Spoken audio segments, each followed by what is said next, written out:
존경하는 1400만 경기도민 여러분, 남경순 의장님과 선배 동료 여러분, 김동연 도지사님과 임태희 교육감님을 비롯한 공직자 여러분, 그리고 언론인 여러분, 안녕하십니까? 국민의힘 비례대표 안정행정위원회 소속 이서영 의원입니다. 오늘 저는 아이 돌보미의 정원 확대와 배정 방식 및 수당 체계의 개선을 건의드리고자 이 자리에 섰습니다. 지사님, 일과 가정이 양립할 수밖에 없는 탓에 많은 맞벌이 부부들은 출산을 미루거나 포기하고 있습니다. 그 결과 경기도의 신생아 수는 2013년 11만 2129명에서 2022년에는 7만 5352명으로 크게 줄어들었습니다.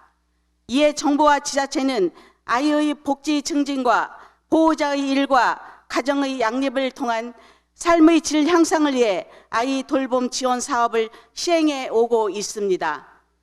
본 사업이 소개의 목적을 달성하기 위해서는 아이 돌보미가 충분히 확보되어 수요 가정에 제때 배정되어야 합니다.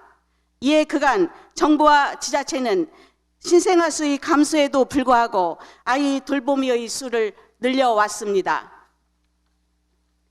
경기도의 경우 아이 돌보미의 숫자는 2014년 3,377명에서 2023년 7월 말에는 5,198명으로 늘어났습니다. 다행스러운 일입니다.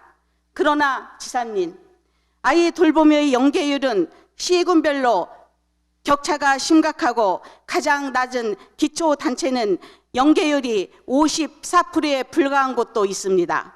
아이 돌보미가 여전히 부족하다는 것을 잘 보여주고 있습니다. 한편 세 쌍둥이 이상의 다태아 가정은 이와 같은 변화를 체감하지 못하고 있습니다. 세 쌍둥이를 둔 한 가정은 아이 돌보미 신청 이후 한 달이 넘도록 배정을 받지 못해 어쩔 수 없이 사설 업체를 이용했고, 세 쌍둥이라는 이유로 가입비를 포함해 20일 기준 448만 원씩 매달 지불했다고 합니다. 가게를 꾸려가는데 매우 힘들었다고 합니다.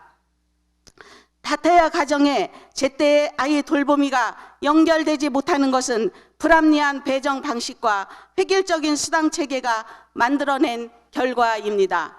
현재의 배정 방식에서 아이 돌보미는 노동 강도가 높은 다태아 가정을 기피할 수 있고 이를 막을 수 있는 제도적 장치는 없기 때문입니다. 또한 노동의 강도와는 관계없이 일률적으로 지급되는 비합리적인 수당 체계 역시 아이 돌보미가 다태아 가정을 기피하는 데 일조하고 있습니다.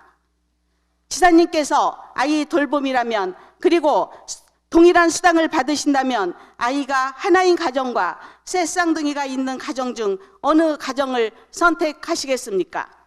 지사님, 시험관 난임 시술을 받은 부부가 많아져 다태아의 수가 늘어나고 있습니다.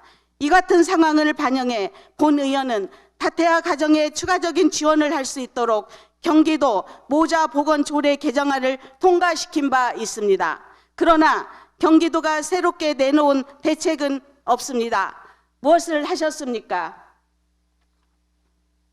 이미 출생한 아이를 제대로 돌보지 못할 때, 특히 다태아 가정과 같이 숫자가 적다고 관심을 기울이지 않는다면 이를 지켜보고 있는 미출산 가정은 출산을 고민하게 될 것입니다. 다태아 가정이 아이 돌봄 서비스를 제때 못하는 이유 다시 말씀드리겠습니다. 첫째, 신청자는 많고 아이 돌보미는 적다 보니 가고 싶은 곳을 선택할 수 있습니다. 그러다 보니 아이 돌보미는 다태아 맞벌이 가정을 기피하게 되고 우선순위에 따른 배정은 의미가 없게 됩니다. 그 결과 정작 지원이 필요한 가정에 아이 돌보미가 제때 연결되지 않고 있습니다. 정부는 내년부터 다자녀 가정의 범위를 확대한다고 합니다. 그러나 지사님, 다태아 가정을 기피하는 문제는 어떻게 해결하는지요? 지사님, 저출산 시대의 새 쌍둥이 이상의 탄생은 축복인 것입니다.